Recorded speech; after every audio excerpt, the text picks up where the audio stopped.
E como que foi a transição pro Rodox? Cara, como eu te falei, música sempre foi minha terapia, né? Depois da minha primeira experiência com Deus, eu lembro que uma reunião que eu participei de oração dentro de casa, aquelas irmãs de oração que estavam lá, elas leram um texto que quando Jesus entra numa cidade chamada Jericó, e ele cura um cego na entrada dessa cidade. Elas leram esse texto. De repente eu tenho uma experiência de cura e eu começo a me apaixonar por Deus. Eu lembro que eu peguei meu violão, cara, escrevi uma música chamada Cego de Jericó. Eu não sabia nem onde estava a passagem na Bíblia. Tipo, eu me colocando na situação do cego de Jericó. Alguém que teve um encontro com Cristo na beira do caminho, que foi curado e agora está feliz. Então, assim, eu comecei a registrar esse momento da minha vida de, tipo... Depois eu lembro que a segunda música que eu fiz nessa época foi uma que se chama De Uma Só Vez. Que, cara, eu derramei meu coração, rasguei meu coração. Eu tinha muita coisa para dizer para as pessoas a respeito do que eu estava vivendo. Quando eu saio do Raimundos, cara, eu continuei escrevendo. E quando eu vi, o Rodox nasceu. E o Rodox não era uma banda, né? Eu convidei o Fernando Scheffer, para tocar as baterias. O Bob, que era um amigo meu, eu gravava as pré do Rodox na casa do Bob, então ele trabalhava como DJ, então assim, ele já fez parte dali, só tinha isso. Eu gravei baixo, guitarra, vocal, o Fernandão gravou a bateria, o Bob botou uns efeitos dele, aí depois a gente arrumei uma banda, arrumei músicos, por causa de um show do Abril pro Rock, convidaram a gente para tocar, eu não tinha banda para tocar. A ideia nem era ser uma banda, era só gravar álbuns e deixar ali. Sim. Então, assim, essa transição, ela acontece. E o Rodox, assim... O Rodox fez um barulho, cara, e era uma banda, muita gente diz no mercado, maldita, diga assim, né? Porque se eu fosse pensar em termos de mercado, eu esperaria um tempo, até a raiva que as pessoas estavam de mim, passar um pouco. Sim. Eu lanço o Rodox num momento de muito ódio contra a minha vida. Então tinha gente que não queria gostar do Rodox de jeito nenhum. E era uma banda que, pra galera da igreja, era rock demais, pra galera do rock era da igreja demais. Era show cancelado o tempo todo, porque não tinha público. Eu lembro, cara, por exemplo, Bar Opinião lá em Porto Alegre, né? Cara, a gente tocava com o Raimundos lá 3 noites seguidas, tudo lotado. O primeiro show sold out que a gente fez na vida foi no Opinião antigo ainda, quando era um buraco. E eu fui tocar lá com o Rodox, eu lembro até hoje, o cachê foi R$22 para cada um, cara. Tipo, a banda sofria, assim, sabe? Sim. O Rodox começou a ficar uma banda que começou a cair no gosto das pessoas quando a Warner dispensou a gente, que a gente virou uma banda independente. Aí parece que, cara, quando a gente ficou independente, as pessoas começaram a gostar. Sim. Acho que a raiva começou a passar e começaram a ver, essa banda faz um baita de um som, cara. Sim. Os músicos eram muito bons, sabe? Tipo, e tinha era um hardcore pesadaço, assim, o show tinha uma energia violenta. E começou a ficar legal quando eu tive que terminar com o Rodox. Eu gostava muito das baladas. As baladas, eu sempre fui baladeiro. Quem tem coragem não finge, as baladas. Eu Dia quente. né? Eu gostava. Mano, Você, no mínimo, vai puxar o público do Raimundos, no mínimo de curiosidade. É que hoje é mais fácil, né? Hoje com o streaming, você sai de uma banda, você entra noutra banda, o cara só vai lá e dá o play. Antes não, você tem que consumir, você tem que ir no show, você tem que comprar um CD e tal. Mas no mínimo você vai puxar um público uma vez, mesmo o cara que vai com ódio. Ele vai com ódio, mas ele vai ouvir. Pelo menos uma vez. Ele pode não comprar ingresso. Mas ele vai ouvir, até porque hoje, pelo menos, hoje também você tem um cenário de artistas que não fazem shows, artista digital. O cara vai lá, vai produzir, vai lançar, vai gravar, ele recebe adiantamento de editora, de gravadora, vai distribuir, vai ganhar dinheiro com distribuição, e é isso, não consegue encher teatro. Na época, era diferente, assim, a banda precisava de show mesmo, a receita, o bruto da receita era de show. Então, às vezes você não converte pro show, mas no mínimo, um curioso você vai despertar como Rodox. E musicalmente falando, porque assim, a galera meio que vai ouvir esperando a mesma coisa. Mas as letras já eram bem diferentes, assim. Você sente que ali foi onde você começou a dividir o público ou foi na saída do Raimundos? Cara, tem um treco assim, eu acho que na saída mesmo, porque é aquele treco. É realmente muito difícil você gostar da música de uma pessoa que você não gosta. É predisposição a não gostar. Eu tenho raiva desse cara, meu. Não quero ouvir a voz dele. A gente não separa a arte do artista. Eu não quero saber o que esse cara tem para dizer. E também tinha uma coisa acontecendo no mercado, na indústria fonográfica, que muita gente tem que considerar. Anos 2000 veio o MP3. A música começou a ser pirateada de uma forma absurda e ser disponibilizada de graça. As gravadoras começam a quebrar. Eu lembro que na época do Raimundos, disco de ouro era 100 mil cópias. Na época do Rodox, disco de ouro era 20 mil. Se você vendesse 20 mil, já é disco de ouro. Sabe, tipo assim, o mercado fonográfico...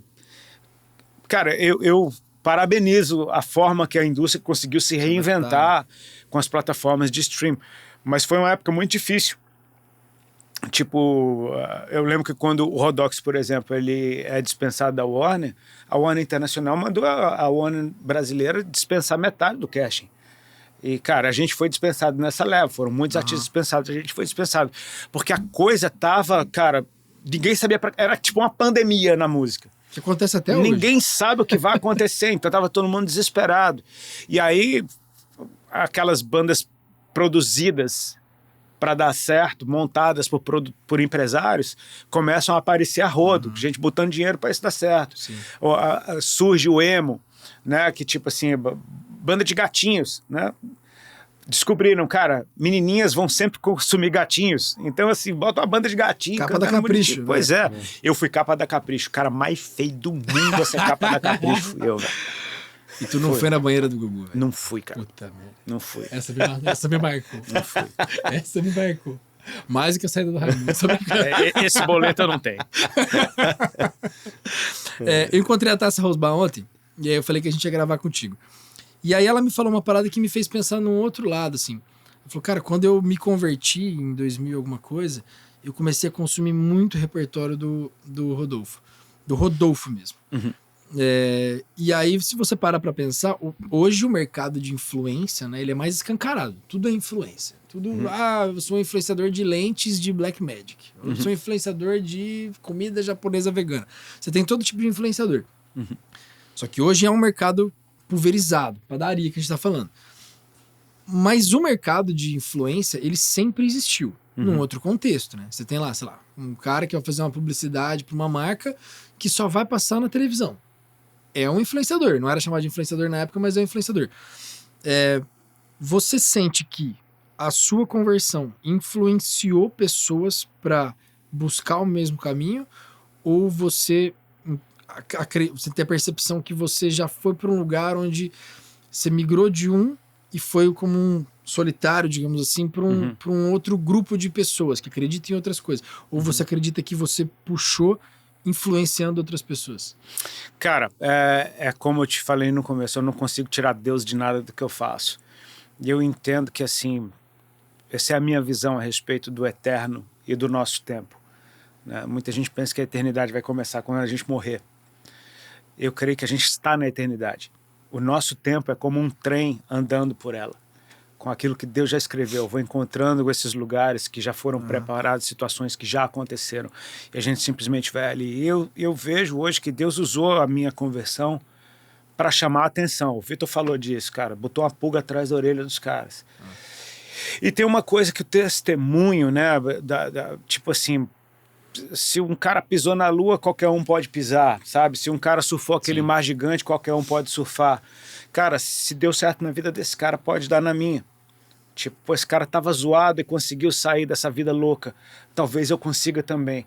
Sim. Então você abre um precedente e você encoraja pessoas mostrando simplesmente que existe um outro caminho, né?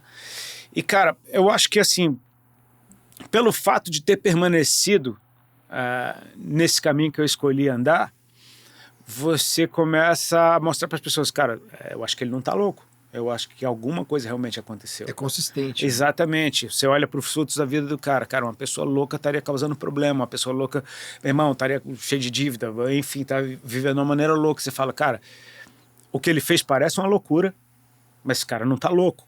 Então alguma coisa aconteceu aí.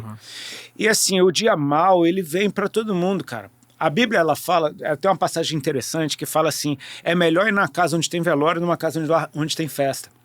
Porque onde tem velório, você vê o fim de todos os homens e as pessoas consideram isso. Ou seja, o dia mau, ele vem para todo mundo. Sim. No dia mau, você não quer uma piada, no dia mau, você não quer uma festinha. Você quer, cara, alguém me ajuda. Sabe? Alguém tira esse fardo de mim, alguém alivia a minha dor. cara, a coisa ficou séria. Sim. E nessa hora eu preciso tomar uma atitude séria.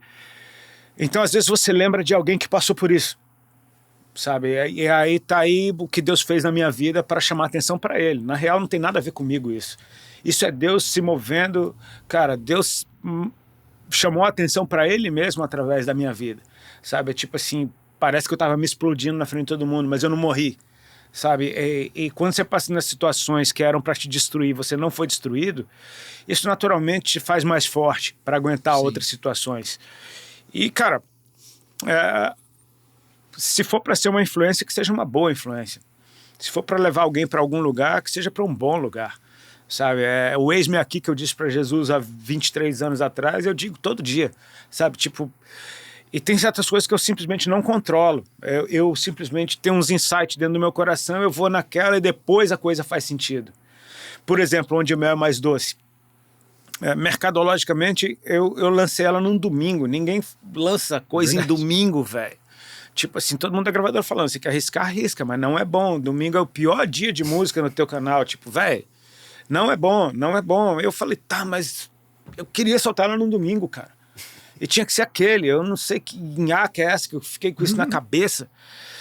Tá bom, soltei no domingo. Quando eu abro o app de notícia naquele domingo, era o primeiro dia da primavera. Eu falei, pô, interessante, cara, lançar uma música Onde o Mel é Mais Doce no primeiro dia da primavera, eu não tinha pensado nisso, sabe? Tipo assim, alguns sinaizinhos que, pelo menos para mim, fazem sentido. Sim. Eu sei, eu sofro dano, eu corro risco, poderia ter sido melhor, mas eu creio que tinha que ser na hora que foi. E isso me faz descansar. Saber que, cara, todo mundo que lança uma música, por exemplo, quer que ela exploda de cara. Sim. Quem não quer, né? Eu já entrei em paz com isso, minhas músicas não acontece isso, elas vão engrenando, todo mundo fica estudando, falando, meu irmão, que bicho é esse que você botou pra fora aí agora, deixa eu entender. E eu particularmente sempre gostei de música que eu não gostei de cara. As minhas músicas favoritas são aquelas que eu tive que, cara, mastigar elas mais tempo, ouvir e começar a falar, pô, não é que o treco é diferente, tipo assim, me faz querer ouvir de novo.